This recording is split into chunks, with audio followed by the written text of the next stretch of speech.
Hello and welcome back to another episode of Remaster. Today we've got a student submission of our architecture assignment. This was supposed to be more of a speed painting, and she reached out to me and was stuck on the lighting aspect of it all. As we can tell, it's a bit bright. Obviously, there's no directional lighting. We don't know where the lighting's coming from, and we don't have any shadows. So in order to give her a better idea of what we're working with, we're going to dive into some concept art I found on the internet. The object of the exercise, of course, was to do a nice, strong architecture, a street scene, a famous building, the Arc de Triomphe or some Times Square, something like that, right? So you have an understanding of perspective. So we get a strong understanding of the real world, and then we look towards the masters of the concept art world to take it from an ordinary picture to the extraordinary, right? To make it look supernatural in some way, right? So let's get into it. This first one here is nothing really special to it. It's an old dilapidated village, right? For some reason, the lighting is showing us the middle of the road as the focal point. But what I did want to do here is adjust the values and show you how much is in shadow, right? I've come to notice that a lot of concept art works with this like horseshoe of shadow in the foreground, right? Showcasing the rest. So we look at where the light's coming from, and we can sort of see where the shadows are coming in, right? So shadows are cloaking most of this picture, with lighting only hitting, the center of the street. I did think it's weird that there's shadow on that building there with the light seemingly coming in from the right, but it's hard to predict. So the blue areas are really where the light is hitting, and that's about it. And the only reason we see the dog there is because it's the only non-geometric thing in the shot, right? So the dog sort of stands out. So let's go to this next one here. For some reason, most of this piece is in shadow, and we don't know why. Is it because we're next to a mountain? Is there a larger structure on the left? We really don't know. Maybe it's just overcast, which is great with concept art. There's a lot of detail here in the shadow, so we're not really hiding anything in the shadows, but there's so few aspects that are actually hit by the light. So let's adjust our levels here, and I'll show you. So this is enriching the shadows. And there's there's this part of the path here that's in light. The wall, definitely. And the part of the building there is hit by light, which is a really nice touch. That watchtower, very cool. And then again, the center of the piece here. And then there's a nice strong silhouette with the light sky, which is pretty cool, right? So the fact that the whole thing's in shadow, but the lit up sky is really indicating that back watch. Okay, so this is cool too. This is a very detailed scene, but the closer you get, you can see brushstrokes, right? So it just means it's a big canvas. So we zoom out and it looks like a photograph. It's nice, but very strong perspective piece. And again, once we adjust the levels, you're going to see sort of a horseshoe of shadow on the left, bottom, and right side of the foreground, which exposes the center of the piece as being the real focal point, right? And what's nice is that the whole left side of the street is now cloaked in shadow, so we really only have to spend time on one side of the street, which is pretty cool. So we only have to really focus on those, and then there's some nice atmospheric perspective, fading contrast and detail in the distance, and then in the far distance, if you zoom into this, these are really gestural buildings and cityscapes in the background with some birds and some clouds. So just enough to open it up. A lot of concept art is about scale, right? How big can you make this scene look? So you have a nice strong foreground element, but there's always something in the background reminding you that there's more. It's setting the scene. One more here. We've got something I'm assuming from The Last of Us, though there's a lot of post-apocalyptic, franchises out there, but not as quite as horseshoey in this one per usual. A little more lopsided on this one, but I mean, really most of the foreground, most of this piece is in shadow, to be honest. With some stuff in the background really coming out. Again, that atmospheric perspective, dropping the contrast, dropping the color values, dropping the detail in the distance. And You know, we don't know exactly what to focus on here, but thanks to shadow, we are going to ignore some of it. As shadow and light tends to move our eye around the piece, right? So we look at all these pieces, and how do we translate this information, right? How do we take this study of light and shadow into a piece that has none, right? So I pick light to come from the top right. To me, it makes sense that the light should be coming from the top right. So what I'm going to do here is I'm going to do a really quick lasso around the sky, because honestly, the sky kind of bothers me. I think those clouds are a little too dark. And honestly, if I do a color picker, those clouds are the darkest thing in the piece, and that bothers me, right? All right, so I'm going to take a nice big brush here. I'm going to color the sky up a little bit. I'm going to punch it up, right? So I think by the time we darken the foreground, we want the sky to sort of silhouette the background, or to silhouette everything, really.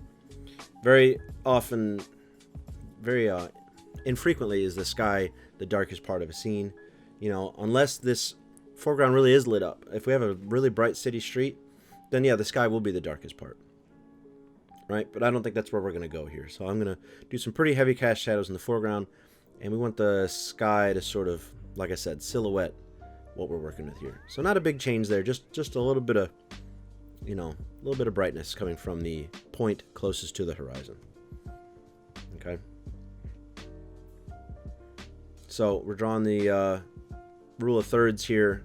This student didn't follow the rule of thirds and didn't do a golden ratio either. From the side of it, you know, it looks like we're working with a more symmetrical piece, which is fine. You know, symmetry is just as easy when it comes to composition. So that's what we're working with here, right? The focal point is also in question. I didn't quite get an answer from her, but it's pretty obvious that the focal point is going to be this building in the structure, in the center, right? So again, I'm choosing to do some lighting from the top right. I think that'll be the most interesting, right? So that means if the lighting's coming from the top right, we got this deep well of an alleyway here. So unless the sun is right up above, which is boring for concept art, we want to sort of paint with light and shadow. And this is a fun little experiment. You can actually put everything with a 50% black, and then you can erase that and paint with light, which is a fun experiment. So if you have a scene that's mostly dark, maybe a room with the fireplace, put everything in shadow and then paint what the light hits. That's a fun little like reverse psychology experiment, right? But we're not going to do that this time. So now I'm going to take a lasso tool and go real quickly, right? And here's the key, you illustrators. Concept art is about speed. So I'm going to do a really lazy fill in the blank here with the shadow. I'm just going to, like I said, use a lasso tool and paint really big, huge brush strokes and fill in what I think the light doesn't touch. Right?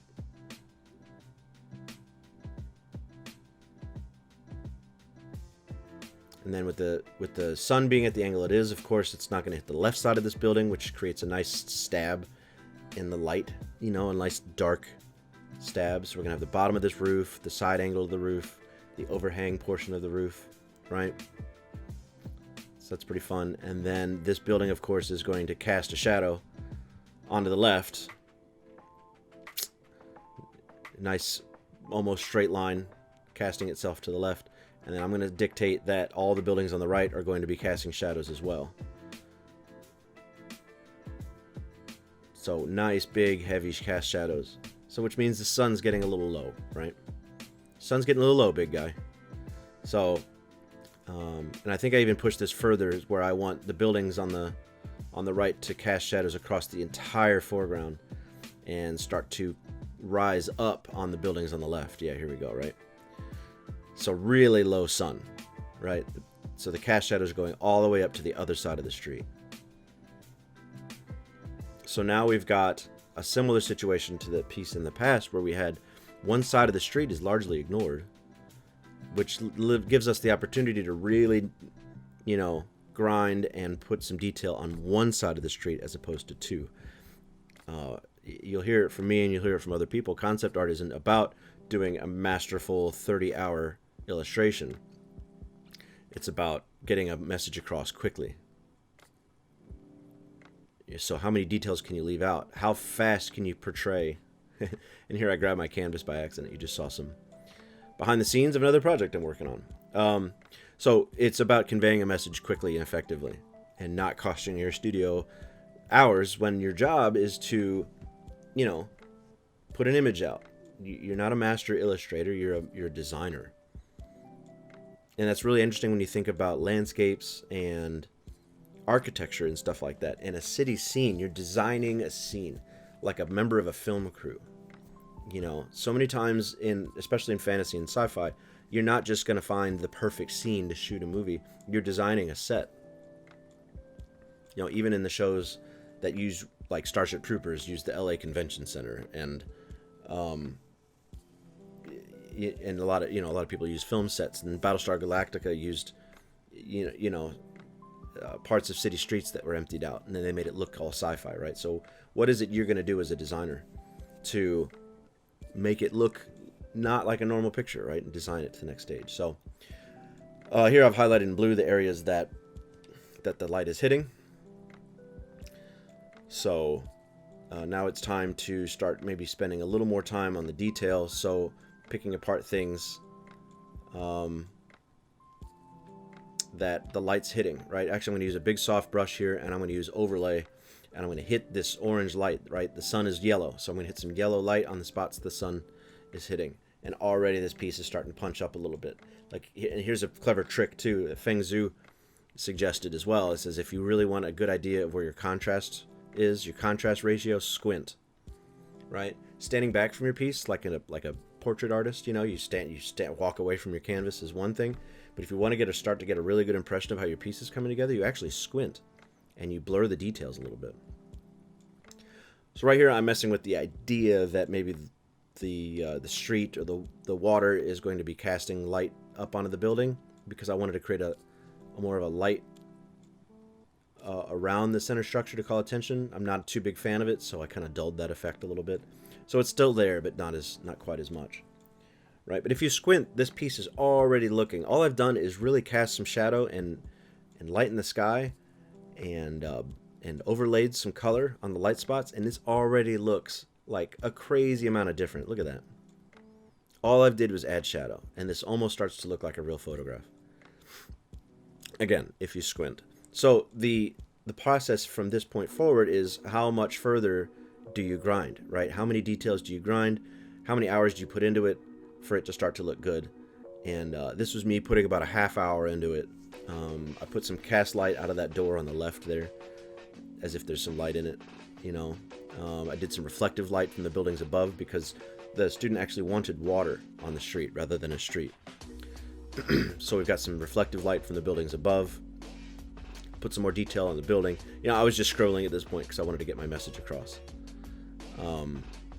So I attempt here to do some water. I think if I looked and studied it correctly, I believe she wanted some water to hit this building here.